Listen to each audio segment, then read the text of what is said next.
Welcome to 24/7 news TV. ఈ రోజు మనతో పాటు పొలిటికల్ అనలిస్ట్ వెంకటేష్ గారు ఉన్నారు. ఆయనతో మాట్లాడదాం. హాయ్ సార్, నమస్తే. నమస్కారం.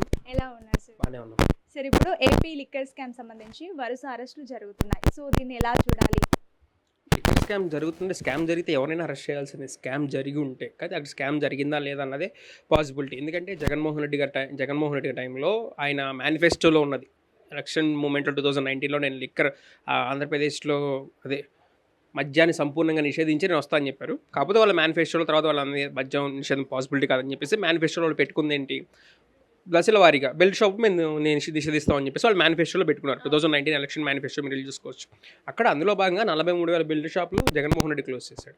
ఓకేనా. బార్ అండ్ రెస్టారెంట్ ఏదైతే వాటి పర్మిట్ రూమ్స్ అంటారు, ఆ పర్మిట్ రూమ్స్ని అవి కూడా క్లోజ్ చేశారు. సో చంద్రబాబు నాయుడు గారు వచ్చి ఇప్పుడు ఏం చేస్తున్నారు, వీటి బెల్ట్ షాప్లు ఓపెన్ చేశారు, పర్మిట్ రూమ్స్ ఓపెన్ అవుతున్నాయి.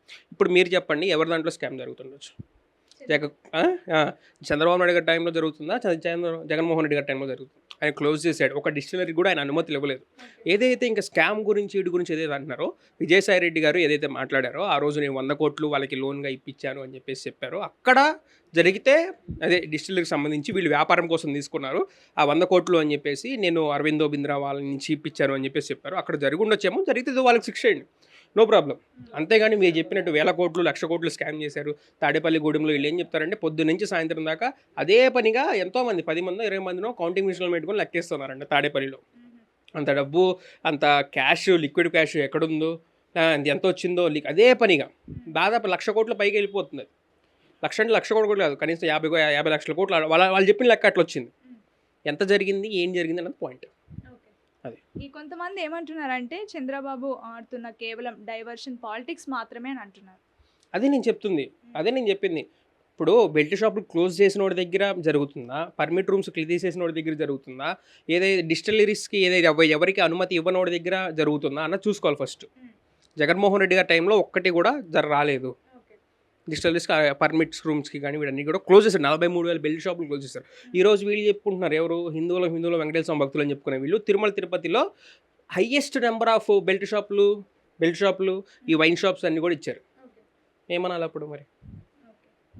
అది లిక్కర్ స్కామ్ జరుగుతుంటే స్కామ్ జరిగితే ఎవరైనా అరెస్ట్ చేయాల్సిందే. స్కామ్ జరిగి ఉంటే కానీ అక్కడ స్కామ్ జరిగిందా లేదా అన్నదే పాసిబిలిటీ. ఎందుకంటే జగన్మోహన్ రెడ్డి గారి టైంలో ఆయన మేనిఫెస్టోలో ఉన్నది.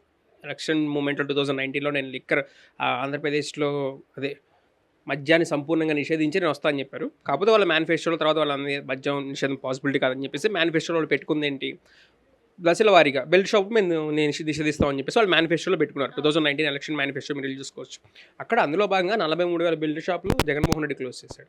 ఓకేనా. బార్ అండ్ రెస్టారెంట్ ఏదైతే వాటి పర్మిట్ రూమ్స్ అంటారు, ఆ పర్మిట్ రూమ్స్ని అవి కూడా క్లోజ్ చేశారు. సో చంద్రబాబు నాయుడు గారు వచ్చి ఇప్పుడు ఏం చేస్తున్నారు, వీటి బెల్ట్ షాపులు ఓపెన్ చేశారు, పర్మిట్ రూమ్స్ ఓపెన్ అవుతున్నాయి. ఇప్పుడు మీరు చెప్పండి, ఎవరి దాంట్లో స్కామ్ జరుగుతుండొచ్చు? చంద్రబాబు నాయుడు గారి టైంలో జరుగుతుందా, జగన్మోహన్ రెడ్డి గారి టైంలో జరుగుతుంది? ఆయన క్లోజ్ చేశాడు. ఒక డిస్టిలరీ కూడా ఆయన అనుమతులు ఇవ్వలేదు.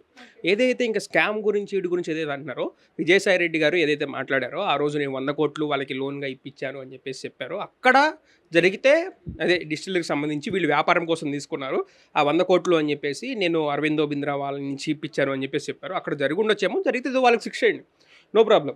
అంతేగాని మీరు చెప్పినట్టు 1,000 కోట్లు 1,00,000 కోట్లు స్కామ్ చేశారు తాడేపల్లి గూడెంలో, వీళ్ళు ఏం చెప్తారంటే పొద్దు నుంచి సాయంత్రం దాకా అదే పనిగా ఎంతోమంది 10 మందో 20 మందినో కౌంటింగ్ మిషన్లో పెట్టుకొని లెక్కేస్తున్నారంట తాడేపల్లిలో.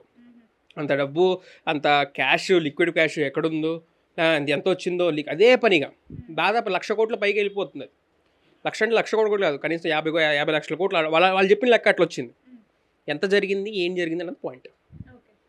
ఈ కొంతమంది ఏమంటున్నారంటే చంద్రబాబు ఆడుతున్న కేవలం డైవర్షన్ పాలిటిక్స్ మాత్రమే అని అంటున్నారు. అదే నేను చెప్పింది. ఇప్పుడు బెల్ట్ షాపులు క్లోజ్ చేసిన వాడి దగ్గర జరుగుతుందా, పర్మిట్ రూమ్స్ తీసేసిన వాడి దగ్గర జరుగుతుందా, ఏదైతే డిస్టిలరీస్కి ఎవరికి అనుమతి ఇవ్వని వాడి దగ్గర జరుగుతుందా అన్నది చూసుకోవాలి ఫస్ట్. జగన్మోహన్ రెడ్డి గారి టైంలో ఒక్కటి కూడా రాలేదు.